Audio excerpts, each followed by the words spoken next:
I'm MC Johnson. I'm the Executive Director of the North Delta Baptist Association. We work with 3 counties and serve a lot of people here. Been in Clarksdale about 25 years and seen a lot of changes made. Okay. Go ahead. I'm Helen Johnson. I'm Administrative Assistant here in Mission Strategist. I schedule young people to come in and work and help their vacation Bible schools during the summer. And that's one of my special jobs. And of course, 25 years here, the wife of the Executive Director. Mm-hmm. I'm Pat Brown. I've been here as of yesterday 5 years here with the North Delta Baptist Association, and I'm bookkeeper. Mm-hmm. Some of the changes that I've seen that's disappointing is the downtown in Clarksdale. It seems to have faded away, and I've got friends down there that's doing everything they can to revive the downtown area, and I would like to see us maybe you could visit other cities and see what they've done. The little town of Tunica, you can go there and just look at it, and it's refreshing. And we need some revitalization of Clarksdale. One of the changes I've seen and don't like is the absence of the traffic lights. Go down there may be some four-way stops, and when our visitors come in the summer, they say, do y'all have someone here who manufactures four-way stops? And we said, well, we don't know where they come from, but we have plenty of them, so be careful. But I do miss the traffic lights. I do think the police department ought to be up on the main street so it can be seen and very visible to people who are here who may be having criminal activity in their mind. We need to take care of that, and we've talked over and over about there needs to be more policemen downtown, like the lady who was knocked down by kids really and had her hip broken a couple of weeks, 2 or 3 weeks ago. If we'd had a policeman on a motorcycle or on one of those stand-up bikes rolling down Delta Avenue, that wouldn't have happened. We need their presence down there.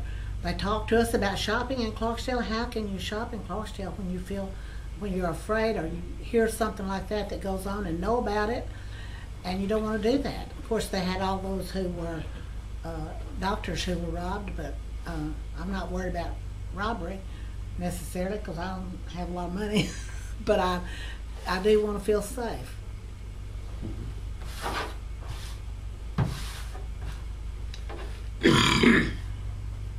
I agree with Ms. Helen about the changes. I'm really not sure which direction to go in, but I do think that our police officers, our police department should be more visible at all times. They should be more helpful. It's really irritating when you call someone from the police department and report something that's going wrong, and they say, well, you know, it's a bad time. Or if you have someone, at one time I had a man come up on the porch and steal a bicycle. It was a grandson's, and when he was reported, the police officer says, well, you know, this is Christmas, and he probably couldn't afford anything for his grandchildren, for his children. And when they stole the basketball goal out of the yard, well, you know, they probably needed that. That's the way they take care of themselves. That's the way they entertain themselves. Their parents or grandparents should be able to go buy their own. I mean, our police officers are sorry. Well, some of the changes I would like to see made in Clarksdale.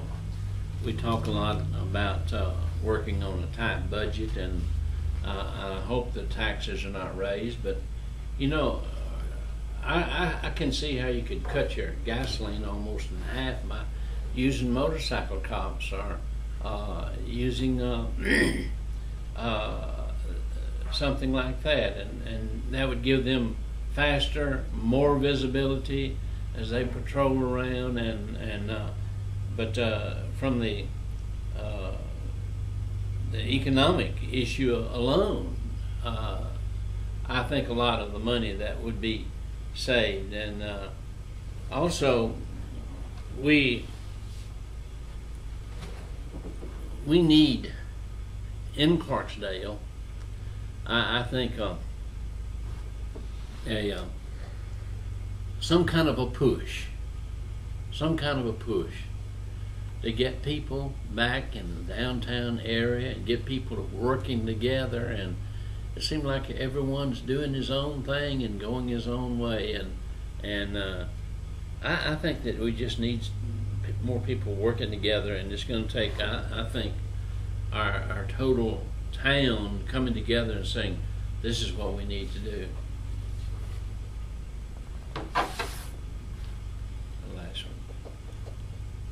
Well, one of the things that happened to our group, we had a group of visitors here, 15 college students, and we took them to a local restaurant and couldn't get waited on. And the answer was, when you bring 15 people in here at one time, you put our kitchen into chaos. And that was 15 college students that could be potential tourists at some time. We're pushing the blues and we're pushing all that, but you know, we need to be fair to everybody. Not everybody is a blues fan. So we need to offer some different things for other people that they might enjoy.